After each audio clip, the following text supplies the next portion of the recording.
ഇന്ത്യയിലെ online gaming മേഖലയ്ക്ക് പൂട്ടിടാനൊരുങ്ങി കേന്ദ്ര സർക്കാർ. Promotion and regulation of online gaming act 2025 ചട്ടങ്ങൾ കേന്ദ്ര ഐടി മന്ത്രാലയം വിജ്ഞാപനം ചെയ്തു. 2025 ഓൺലൈൻ ഗെയിമിംഗ് നിയമത്തിന് കീഴിലുള്ള ചട്ടക്കൂട് പ്രവർത്തനക്ഷമമാക്കിക്കൊണ്ട് കേന്ദ്രം ഓൺലൈൻ ഗെയിമിംഗ് നിയമങ്ങൾ 2026 വിജ്ഞാപനം ചെയ്തു.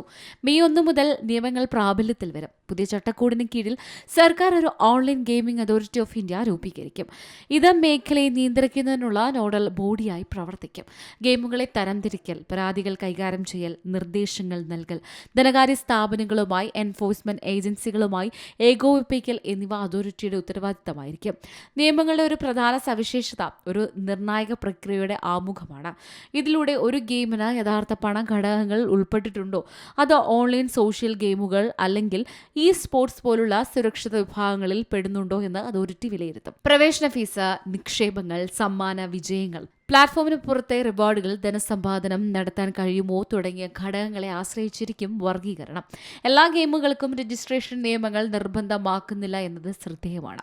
ചില പ്രത്യേക സാഹചര്യങ്ങളിൽ മാത്രമേ രജിസ്ട്രേഷൻ ആവശ്യമുള്ളൂ. ഉദാഹരണത്തിന്, സർക്കാർ പ്രത്യേക വിഭാഗങ്ങൾ ഫ്ലാഗ് ചെയ്യുമ്പോൾ അല്ലെങ്കിൽ ഒരു പ്ലാറ്റ്ഫോം ഒരു ഗെയിം ഇ സ്പോർട്സായി വാഗ്ദാനം ചെയ്യാൻ ആഗ്രഹിക്കുമ്പോൾ രജിസ്റ്റർ ചെയ്ത ഓരോ ഗെയിമിനും 10 വർഷം വരെ സാധുതയുള്ള ഒരു ഡിജിറ്റൽ സർട്ടിഫിക്കറ്റ് ലഭിക്കും. ഉപഭോക്താക്കളുടെ സുരക്ഷയ്ക്ക് ഈ ചട്ടക്കൂട് ശക്തമായി ഊന്നൽ നൽകുന്നുണ്ട്. പ്രായപരിശോധന, സമയപരിധികൾ, രക്ഷാകർത്തൃ നിയന്ത്രണങ്ങൾ, പരാതി പരിഹാര സംവിധാനങ്ങൾ തുടങ്ങിയ സുരക്ഷാ സംവിധാനങ്ങൾ പ്ലാറ്റ്ഫോമുകൾ അവതരിപ്പിക്കേണ്ടതുണ്ട്.